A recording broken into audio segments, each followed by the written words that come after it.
नमस्कार, स्वदेश न्यूज देख रहे हैं आप। मैं हूं आपके साथ राखी और बात करेंगे सियासत की नदी। देखिए, नर्मदा यानी कि मध्य प्रदेश की लाइफलाइन, प्रदेश के एक छोर से शुरू होकर दूसरे छोर तक अविरल बहने वाली विश्व की एकमात्र जीवित नदी, एक संस्कृति की संवाहक और पोषक। मंगलवार को जयंती थी, नर्मदा जयंती। इस मौके पर पावन सलीला की पूजा अर्चना हुई और उसके कल्याण के तमाम वादे और किए गए हैं। ये पहली बार भी नहीं हुआ। हर चुनाव के पहले राजनीतिक पार्टियों का झुकाव नर्मदा नदी की ओर होने लगता है। चुनाव में नर्मदा नदी के लिए कई यात्राएं हुई हैं, लेकिन नर्मदा नदी की हालत जस की तस है। चुनाव के समय ही सियासत को नर्मदा कहना चाहिए कि मां नर्मदा मैया सियासत के समय ही इन्हें क्यों याद आती है। नर्मदा की भक्ति कब तक नर्मदा के नाम पर चलेगी सियासत, ये एक पूरा देखिए मुद्दा है और निश्चित तौर पर जो सवाल हैं वो उठना भी लाजमी है, क्योंकि नर्मदा जयंती पर बहुत सारे कार्यक्रम होते हैं, उनको याद किया जाता है, ये बात बिल्कुल ठीक है। लेकिन एक बात और सबसे बड़ी है कि ये जो सवाल हैं कि आखिरकार नर्मदा पर कब थमेगी सियासत। हमने देखा है बहुत सारी ऐसे पॉइंट्स थे जो नर्मदा नदी को लेकर उठाए गए हैं। राजनीतिक दल एक दूसरे पर आरोप प्रत्यारोप लगाते आए हैं, लेकिन ये सियासत कभी थमी नहीं है, कुछ ना कुछ इस पर चलता ही आया है। एमपी की राजनीति में भी नर्मदा का कितना महत्व है, ये देखिए बड़ा सवाल है, और जो सत्ता पक्ष में है उसके लिए तो सबसे ज्यादा। तो निश्चित तौर पर नर्मदा जयंती पर कार्यक्रम हुआ, मां नर्मदा की पूजा अर्चना की गई, लेकिन फिर भी इनको लेकर जो राजनीति है वो थमने का नाम नहीं ले रही। कई दिग्गज हैं जो नर्मदा परिक्रमा करके आए। बहुत सारी ऐसी बातें थी जो नर्मदा नदी के आसपास ये होना चाहिए, इतने किलोमीटर में ये होना चाहिए, अच्छे से बसाएंगे, अच्छे से करेंगे। और जब ये बात जानते हुए कि वाकई में एकमात्र ऐसी नदी है जो अविरल बह रही है और एक छोर से दूसरे छोर तक, तो मुझे लगता है कि जितनी बातें कहते हैं करते हैं उतना करना भी चाहिए। और ऐसा नहीं होता है कि आप कुछ भी कह देंगे, आप सिर्फ बोल रहे हैं लेकिन कर नहीं रहे हैं। जितनी बातें आप करते हैं वो करना भी चाहिए, क्योंकि जीवन दायिनी है। और आप सोचिए कि मध्य प्रदेश की तो प्यास भी बुझती है मां नर्मदा के पानी से, तो निश्चित तौर पर एक जीवन दायिनी कह लीजिए। और पानी घरों तक पहुंचने लगा है, तो आप सोचिए कि जितनी हमें आवश्यकता है उतनी मां नर्मदा को भी उनके स्वच्छ रखने की, उनके आसपास के जो भी क्षेत्र हैं वहां पे आप किस तरह से डेवलपमेंट करना चाहते हैं, कैसे आप उसको सुरक्षित कर सकते हैं, कैसे आप उनको बचा सकते हैं, ये सब तमाम चीजों पर बात होनी चाहिए। और ये कोई सियासत की बात नहीं है, लेकिन फिर भी सियासत होती है, क्रेडिट लेने की बात आती ही है। खैर ठीक है, अब क्या करेंगे, अब क्या करेंगे, ये एक बड़ा सवाल है। और निश्चित तौर पर एक सबसे बड़ा सवाल जो मैंने शुरुआत में ही कहा कि कब तक सत्ता की वैतरणी बनी रहेगी नर्मदा, हर चुनाव के पहले ही क्यों याद आती हैं मां नर्मदा। इस चर्चा को मैं आगे बढ़ाऊंगी। हमारे साथ मेहमान जुड़े हैं। सबसे पहले मैं आपका परिचय करा दूं, कांग्रेस के प्रदेश प्रवक्ता अब्बास हफीज हमारे साथ जुड़े हैं। अब्बास जी, बहुत स्वागत चर्चा में जुड़ने के लिए। और भारतीय जनता पार्टी के प्रदेश प्रवक्ता डॉक्टर दुर्गेश केसवानी हमारे साथ जुड़ेंगे। दुर्गेश जी, आपका भी बहुत स्वागत है। चर्चा की शुरुआत सबसे पहले अब्बास जी आपसे ही करना चाहूंगी। देखिए, कहना तो नहीं चाहिए पर आज कहना पड़ रहा है कि सियासत की नदी मां नर्मदा को लेके मुझे नहीं लगता कि कुछ बताने की जरूरत है। ना जाने कितने आरोप प्रत्यारोप आते हैं, कितनी सियासत होती है, कितना उसका और डेवलपमेंट की बात होती है, लेकिन ये सब होता है जब नर्मदा जयंती होती है या इलेक्शन जब आ रहा होता है, तब बहुत बड़ी बड़ी बात की जाती है, क्योंकि निश्चित तौर पर ये हमारी जीवनदायिनी है, हमारे प्रदेश के लिए भी। देखिए, सबसे पहले तो राखी जी मैं कहूंगा कि नर्मदा के आसपास जो सारे काम पेंडिंग रहे, शिवराज सरकार 17 साल अपने पूरे करने जा रही है। एक पाटकर जी का आंदोलन रहा हो या दूसरा एक्टिविस्ट वहां आंदोलन रहा हो, गिरफ्तारियां भी कितने लोगों की हुई, विस्थापन की नीति नहीं है। आज की तारीख में हजारों लोग जो है वो बेघर होने की कगार पर रहे हैं, वो चिंता के अंदर है। तो ये सब जिम्मेदारियां सरकार की होती हैं। अवैध खनन की बात की जाए तो सरकार के ऊपर आरोप लगते रहे, सत्ताधारी दल के ऊपर आरोप लगते रहे कि वो संरक्षण देते हैं कहीं ना कहीं, कि नर्मदा मैया की आपने छाती को छन्नी कर दिया है रेत अवैध खनन के मामले के अंदर। तो इस तरह की सारी चीजें कहाँ से आई? ये सरकार की जिम्मेदारी थी। सवाल कौन उठा रहा है? हम उठा रहे हैं विपक्ष में, क्योंकि हम है। इस पे सियासत नहीं है। सियासत उसलिए की जाती है ताकि वो अधिकार जिसका है उसको मिल सके, जो चीज सही होनी है वो सही हो सके। लेकिन हम सब जानते हैं कि 17-18 सालों में जो दशा बिगड़ी है, जो दिशा बिगड़ी है, वो सरकार का कार्यकाल किसका रहा है। अब उसके बाद अगर आए तो पेड़ किसने लगाए थे? हजारों की संख्या के अंदर पेड़ लगाए नर्मदा मैया के आसपास, गायब हो गए, दिखे ही नहीं, कागजों के ऊपर थे। तो ये सारी की सारी चीजें शिवराज सरकार को कटघरे में खड़ा करती हैं। ये बार बार कहना कुछ और करना कुछ, तो ये इनसे सवाल होना चाहिए, कथनी क्या है, करनी क्या है। कहते बड़े बड़ी बातें हैं, बड़े बड़े दावे करता है, शराब की दुकानों को हटाने की बात कही थी आसपास से, क्या हुआ धरातल के ऊपर ये सबने देखा है। तो एक व्यक्ति जो न जाने जो चाहे कह दें, जो चाहे दावे कर दें, जो चाहे घोषणा कर दें, लेकिन जब उनकी घोषणाएं हकीकत से बहुत दूर हो जाती हैं तो फिर सरकार सवालों के घेरे में आ जाती है। ये बात बेमानी होगी कि कांग्रेस पार्टी से राजनीति कर रही है। कांग्रेस पार्टी तो राजनीति करके अधिकार जो है वो लेने का काम करती है, अधिकार दिलाने का काम करती है। जो चीज गलत है वो सही करने का काम करेगी, क्योंकि विपक्ष में है। हाँ, अगर हमें 5 साल का कार्यकाल मिला होता तो सवाल हमसे पूछे जाते। नर्मदा जयंती हमारे पास अन्य को आई होती है, सवाल हमसे पूछे जाते। अगर आज आप तुलना करेंगी पिछले 17-18 सालों में, तो 17 नर्मदा जयंती वो शिवराज सरकार बीजेपी सरकार में नहीं है, और एक नर्मदा जयंती हमारे कार्यकाल में गुजरी है। तो ये सारी चीजें आप खुद समझ सकते हैं किससे आज सवाल कर रहे हैं और सवाल किससे किए जा रहे हैं। तो ये बात सही है कि सियासत होती है, लेकिन सियासत किस लिए होती है? सियासत इसलिए होती है कि चीज को सही करा जा सके। तो हम अभी भी निरंतर कोशिश करेंगे। विस्थापन की नीति आनी चाहिए, एक अच्छी नीति आनी चाहिए, अवैध खनन को रोकना चाहिए। क्या उस क्षेत्र का नाम बदल के आप इस बात की सुनिश्चित करते हैं कि वहां पर अवैध खनन नहीं होगा? क्या उस क्षेत्र का नाम बदल के इस बात को सुनिश्चित किया जाता है कि वहां पर पेड़ जो जमीन के ऊपर रहे नहीं और कागजों पे लग जाए वो जमीन तभी दिखेंगे? क्या इस बात को सुनिश्चित किया जाएगा कि विस्थापन की अच्छी नीति आएगी? ये सारी चीजें अगर हैं तो बहुत अच्छी बात है, लेकिन सरकार तो सिर्फ एक बात में व्यस्त है, कैसे नाम बदल दे और नाम बदल के अपना पूरी जिम्मेदारी से हाथ उठा दे। ठीक बात है। दुर्गेश जी भी हमारे साथ जुड़ गए हैं। दुर्गेश जी, एक बहुत साधारण सा सवाल है कि क्यों सिर्फ सत्ता की वैतरणी बनी रहेगी नर्मदा? कब तक? क्यों? और जितनी भी ये नर्मदा यात्राएं होती हैं, क्या वाकई ये माना जाए कि सिर्फ और सिर्फ ये जो यात्राएं हैं एक राजनीतिक ही मानी जाए, या अपने फायदे के लिए करते हैं, बताने के लिए करते हैं, जिताने के लिए करते हैं? देखिए, एक होता है लगाव, एक होती है भक्ति, और एक होता है सिर्फ दिखावा। क्या माना जाए? अब तक की चीजें देख लीजिए नर्मदा नदी को लेकर, तो हम वाकई में देखें तो कितनी स्वच्छ है, कितना विकास हुआ है, कितना डेवलपमेंट हुआ है। देखिए राखी जी, सबसे पहले तो स्वदेश के दर्शकों को नर्मदा जयंती की हार्दिक हार्दिक शुभकामनाएं। माँ नर्मदा जी जीवनदायिनी है, और मध्य प्रदेश में तो खास मतलब मध्य प्रदेश, छत्तीसगढ़, गुजरात में नर्मदा जी जो निकलती हैं, निश्चित ही जो आसपास के क्षेत्र हैं, अगर आप जो हमारे कांग्रेस के प्रवक्ता साथी बात कर रहे थे तो नर्मदा के नदी किनारे नर्मदा जो अभी होशंगाबाद का नाम था उसको बदल के हमारी सरकार ने नर्मदापुरम किया है। साथ ही साथ आप देखेंगे कि इससे लगी हुई जो शराब की 68 दुकानें थी उसको अगर बंद करने का काम किया तो हमारी सरकार ने किया। कांग्रेस के मित्र बहुत बड़े बड़े आरोप लगा रहे हैं बैठ के, जो कांग्रेस का मूल चरित्र है, अब्बास जी भी उसी चरित्र के इर्द गिर्द ही घूम रहे हैं। तो उन्होंने पेड़ की बात की।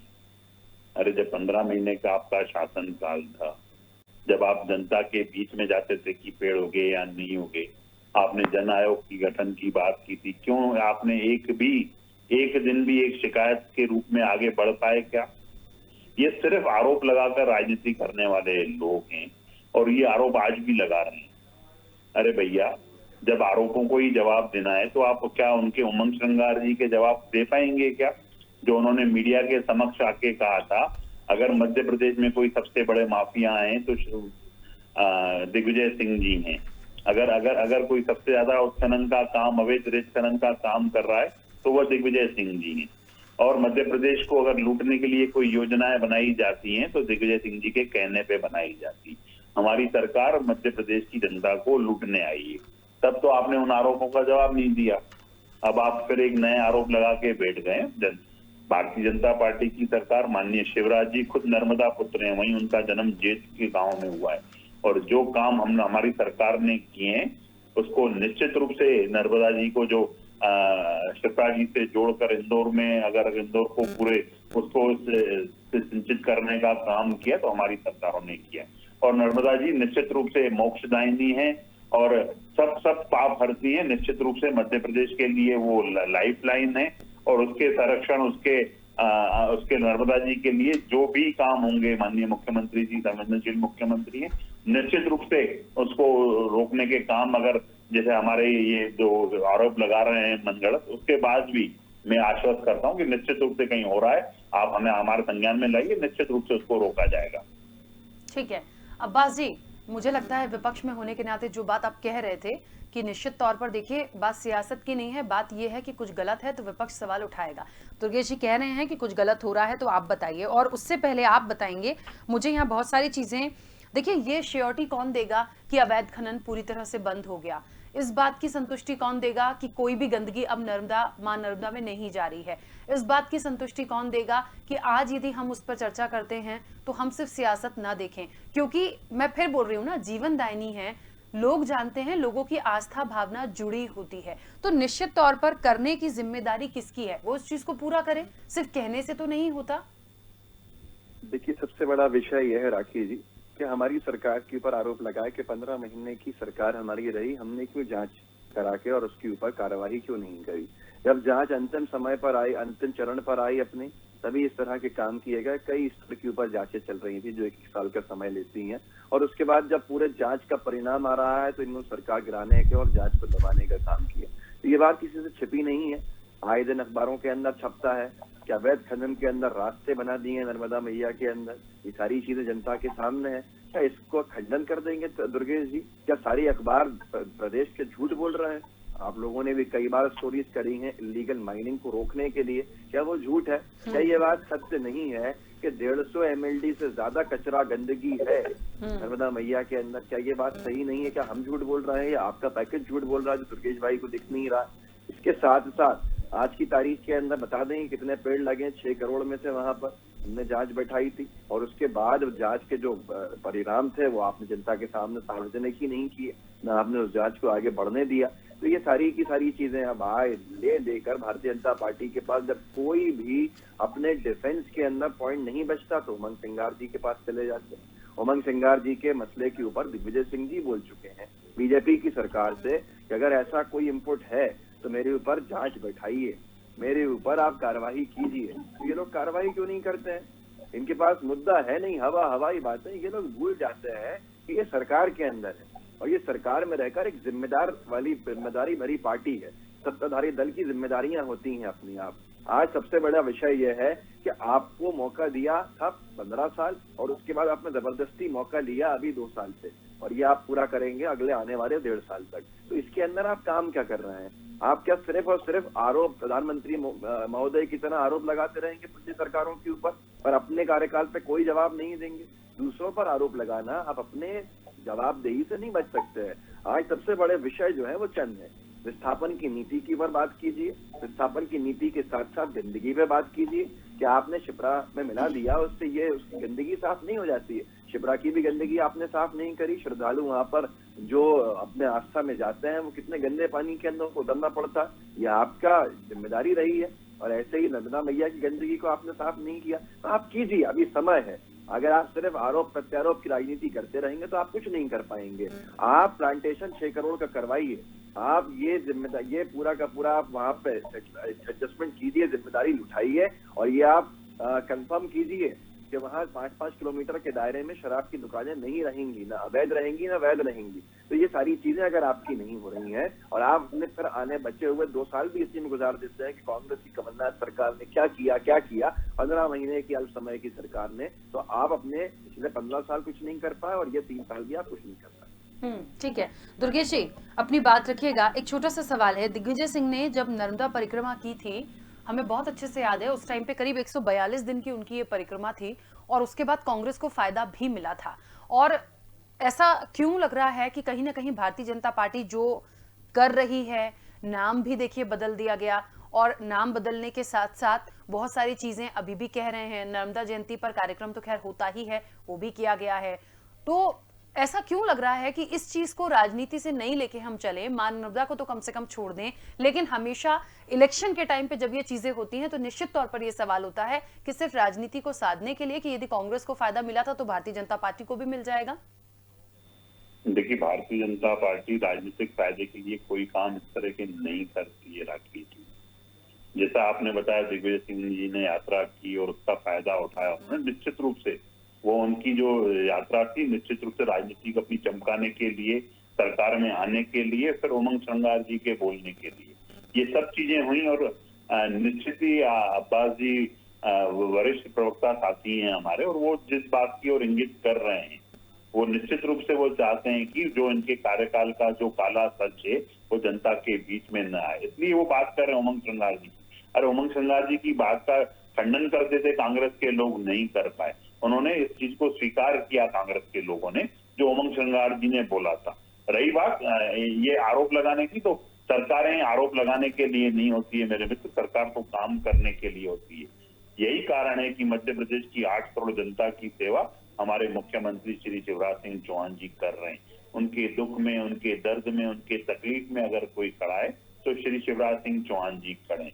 राखी जी, जो हमारे मित्र बोल रहे हैं खनन पे, जो अवैध खनन की जो बातें जो बता रहे हैं हमारे के मित्र, तो मैं उनको बता दूं, पुलिस द्वारा 375 मामले पंजीबद्ध किए गए, खनिज विभाग द्वारा 1398, वन विभाग द्वारा 25, कुल प्रकरण 1800 दर्ज किए गए, जिसमें जब्त रेत की मात्रा 24,932 घन मीटर है। जब्त 4 पहिया वाहनों की संख्या 1792 है और 23 वाहन राजपथ किए गए हैं। तो हमारी सरकार किसी भी माफिया के उसमें इन्फ्लुएंस में आने वाली नहीं है। हमारे यहाँ पे कानून का राज है मध्य प्रदेश में, और अगर कोई भी इस तरह का कानून तोड़ने के काम करेगा, अवैध उत्खनन करेगा, तो उसकी जगह जेल की तकीजें हैं। मैं उन माफियाओं को, खनन माफियाओं को भी आपके माध्यम से चेताना चाहता हूँ कि अगर कोई ऐसा अवैध उनके मन में कोई काम करने का है तो उसको त्याग दें। मध्य प्रदेश में कानून का राज है, मुख्यमंत्री श्री शिवराज सिंह चौहान जी हैं, गृह मंत्री डॉक्टर नरोत्तम मिश्रा जी हैं, ये अवैध उत्खनन यहाँ चलने वाला नहीं। हम 100% मां गंगा नर्मदा जी की कैसे सेवा की जाए उसके लिए हम लोग कटिबद्ध हैं। ये पेड़ लगाने का जो काम था वो भी निश्चित रूप से, और माननीय मुख्यमंत्री जो खुद पर्यावरण प्रेमी, आप देखेंगे कि रोज वो डेली एक पेड़ लगा के पर्यावरण की एक मुहिम को आगे बढ़ा रहे हैं, और निश्चित रूप से हर आदमी को आगे आना चाहिए। नर्मदा जी कैसे अविरल भाई, नर्मदा जी कैसे मध्य प्रदेश की जैसे जीवनदायिनी गुजरात की और छत्तीसगढ़, तो कहीं ना कहीं मुझे लगता है कि इनके संरक्षण के लिए और प्रयास करने चाहिए। हमारे विपक्ष में साथी बैठे हैं, जनता ने उनको आरोप लगाने के लिए ताकत दी है, जो हथियार दिया है वो उसको व्यर्थ न करें, कुछ अच्छे कामों में भी आगे आए। क्या अच्छा हम प्रदेश के लिए कर सकते हैं, प्रदेश के हित के लिए हम कैसे आगे बढ़ सकते हैं, उसके लिए हम सब लोगों को आगे आना चाहिए। मध्य प्रदेश कैसे स्वर्ण मध्य प्रदेश बने, कैसे मध्य प्रदेश हमारा मध्य प्रदेश बने, वो उसके लिए हम सबको प्रयास करना चाहिए।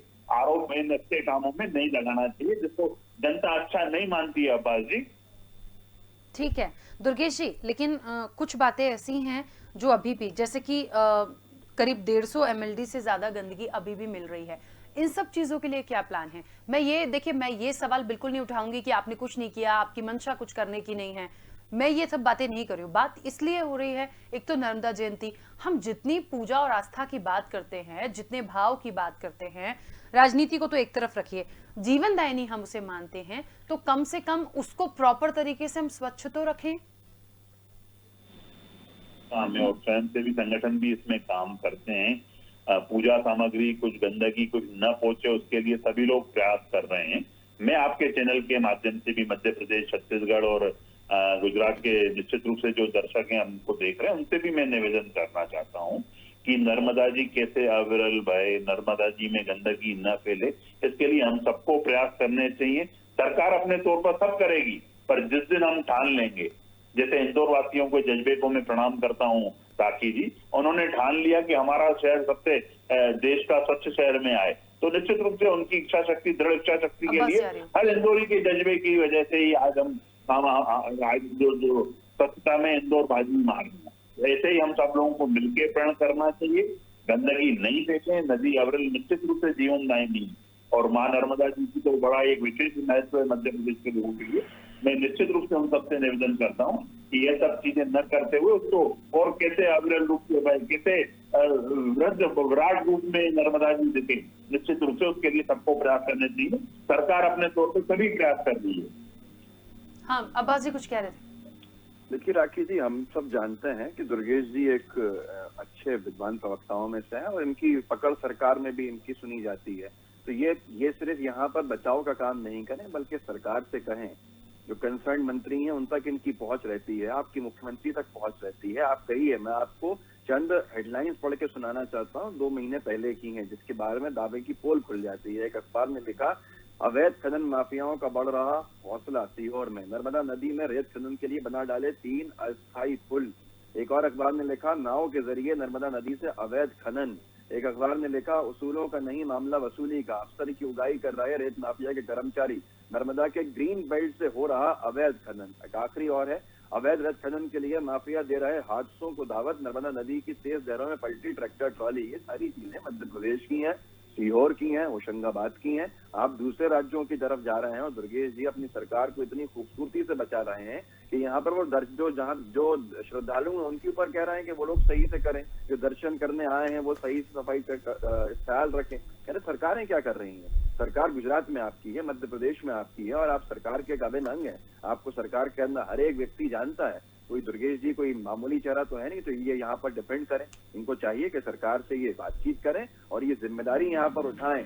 हाँ निश्चित ही आप जो हमें जवाबदारी का बोझ कराते हो, निश्चित रूप से उसको हम लेके आगे बढ़ते हैं, पर सिर्फ आरोप लगाने पर भी इतनी सीधी नहीं हो जाती। जो आप ये अभी हेडलाइंस पढ़ के सुना रहे थे अब्बास जी, उसी के मैंने बताया जो कार्रवाई की गई है, ये उन्हीं क्षेत्रों में कार्रवाई की गई है जिसकी आप बात कर रहे हैं। और उसके साथ साथ अभी है, लेकिन आपकी कार्रवाइयां ऐसे होती है, कभी एसडीएम की मौत हो जाती है, कभी किसी अधिकारी की मौत हो जाती है, और उसके बावजूद भी अवैध खनन बढ़ता ही चला जा रहा है।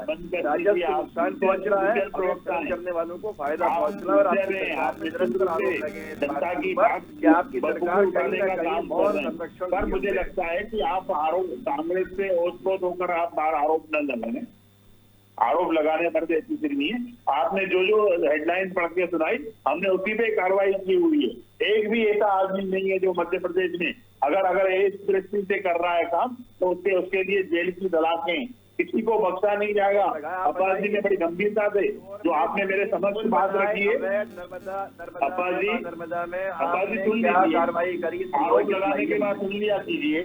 3 पुल पे क्या कार्रवाई करी? अवैध 3 पुलों पे कोई कार्रवाई नहीं हुई है। उस बात को कह रहा हूँ कि जो आपने जिन चीजों पे आपने इंगित किया है, उन सबको चेताना भी चाहता हूँ कि मध्य प्रदेश में अगर कोई भी ऐसा करेगा, जो मैंने अभी आपको पूरी डिटेल बताई, उनकी जगह जेल की तकलीफें हैं, वो मध्य प्रदेश में ऐसे विचरण नहीं कर सकते हैं जो अगर इस तरह से अवैध उत्खनन का काम करेंगे।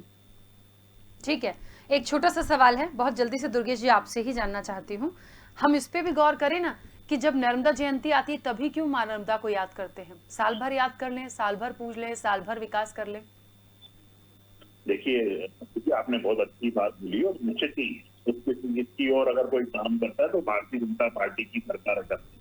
मैं एक चीज और बता रहा था राकेश जी आपको कि अभी जो हाई पावर कमेटी की जो मीटिंग माननीय मुख्यमंत्री जी ने दी थी, उसमें निश्चित रूप से खरगोन, रतलाम, टीकमगढ़, जबलपुर, छतरपुर, इन सब जिलों में सबसे ज्यादा अवैध रेत जब्त की गई है। माननीय मुख्यमंत्री जी ने उन जिलों को भी बधाई दी जिन्होंने अच्छी कार्रवाई की है।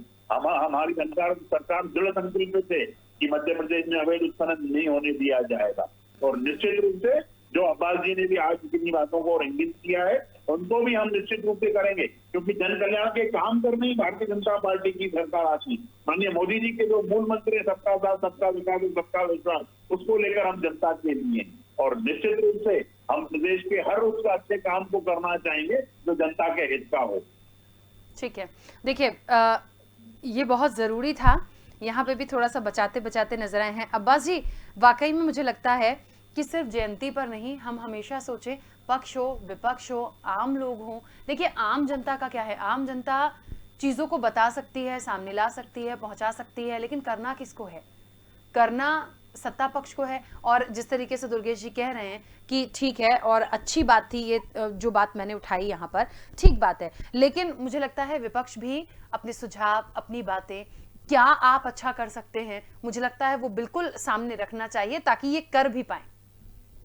निरंतर निरंतर हमने रखा है, विधानसभा की कार्रवाइयों में भी रखा है, चिट्ठियां लिख के भी हमारे जनप्रतिनिधियों ने लिखा है, कमलनाथ जी ने भी सुझाव अपने दिए हैं। सरकार जितनी जल्दी उन पर अमल करेगी उतना अच्छा। मेरा निवेदन उन लोगों से है, जनप्रतिनिधि कांग्रेस के हों, भाजपा के हों, जो नर्मदा की क्षेत्र से आते हैं, वो इस मुद्दे को निरंतर जब विधानसभा में उठाते रहेंगे अपनी जिम्मेदारी के साथ, तो सरकार और विपक्ष दोनों मिलकर मजबूर होकर एक काम ऐसा करेंगे जिससे फायदा ही फायदा होगा। ठीक है, चलिए, क्योंकि समय की सीमा है, आप दोनों मेहमानों का बहुत शुक्रिया इस चर्चा में जुड़ने के लिए। मां नर्मदा की जयंती और उस पर सियासत की नदी इसलिए कहा जा रहा है क्योंकि आज तक देखिए जितनी नर्मदा परिक्रमा हुई, कहते हैं आस्था है, भावनाएं जुड़ी हैं, लेकिन इसका सियासी फायदा दोनों ही राजनीतिक दलों को मिला है और उठाते आए हैं। और वाकई में जब नर्मदा जयंती होती है बहुत कुछ किया जाता है, महोत्सव होते हैं, उसके बाद भूल दिया जाता है। और सबसे बड़ी बात कि आज जो स्थिति है, ना तो कोई अवैध खनन रुक गया है, गंदगी बराबर से जा रही है, और ये तमाम सवाल इस चर्चा में उठाने के बाद भी जो जवाब आया है कि करेंगे, कर रहे हैं, प्रयास है, विपक्ष तो आरोप लगाता है। मुझे लगता है थोड़ा गंभीरता से सोचिए, सियासत से इस नदी को हटाकर थोड़ा सा एक बार सोच के देखिए, क्योंकि एक नाम है, पहचान है, मां नर्मदा को हम पूजते हैं और हमारे प्रदेश की हम सबके लिए जीवनदायिनी है। तो मुझे लगता है सियासत से हटकर थोड़ा गंभीरता से सोचने की जरूरत है। चर्चा में इतना ही, दीजिए इजाजत, नमस्कार।